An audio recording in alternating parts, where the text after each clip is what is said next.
नमस्कार दोस्तों, एक बार फिर से स्वागत है आपका सच तक पॉडकास्ट में। आज हम बात करेंगे भारत सरकार के वाइब्रेट विलेज प्रोग्राम की। साथ ही इस वीडियो में जानेंगे कि क्या इस कदम से चीन भारत पर आक्रमण नहीं करेगा। साथ ही जानेंगे चीन इस कदम से नाखुश नज़र क्यों आ रहा है।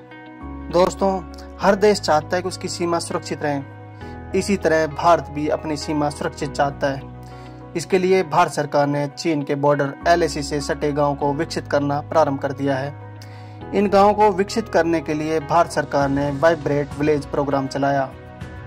केंद्र सरकार का मानना है कि इस प्रोग्राम से सीमा से सटे गांव में रहने वाले लोगों के जीवन की गुणवत्ता में सुधार होगा तथा लोग गांव छोड़कर शहरों में नहीं जाएंगे, जिससे भारत की सीमाएं सुरक्षित होंगी।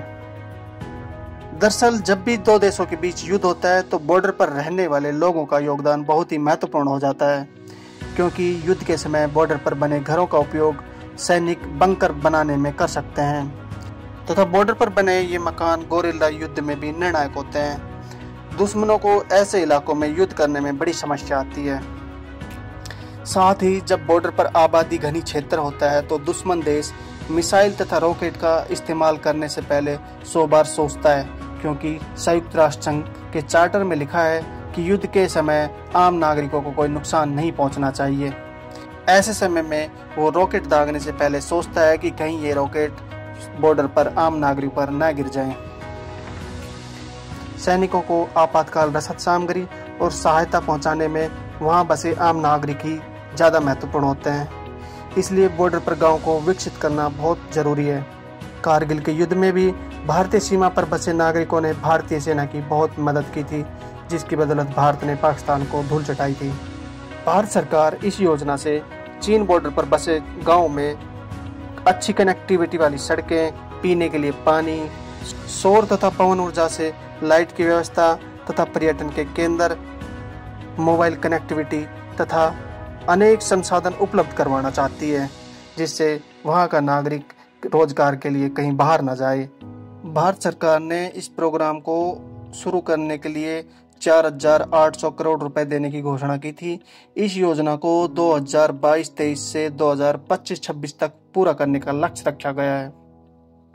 इस योजना से जुड़ने वाले भारत चीन बॉर्डर पर बसे राज्य अरुणाचल प्रदेश, सिक्किम, उत्तराखंड, हिमाचल प्रदेश तथा लद्दाख के 19 जिले शामिल हैं।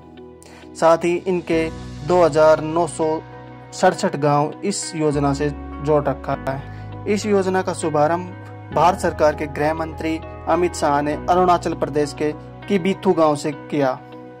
किबिथु गांव बहुत ही ऐतिहासिक महत्वपूर्ण घटना से जुड़ा हुआ है, क्योंकि सन 1962 में भारत चीन की लड़ाई इसी गांव से शुरू हुई थी।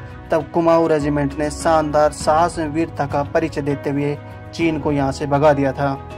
लेकिन अमित शाह के इस दौरे से चीन तिलमिलाया हुआ है तथा बार बार भारत को धमकी दे रहा है कि अरुणाचल प्रदेश तिब्बत का हिस्सा था, जो अब चीन के हिस्से में है। इसलिए भारत सरकार अरुणाचल प्रदेश की भौगोलिक स्थिति के साथ छेड़खानी न करें। जानकारी अच्छी लगी हो तो चैनल को सब्सक्राइब कीजिए। जय हिंद।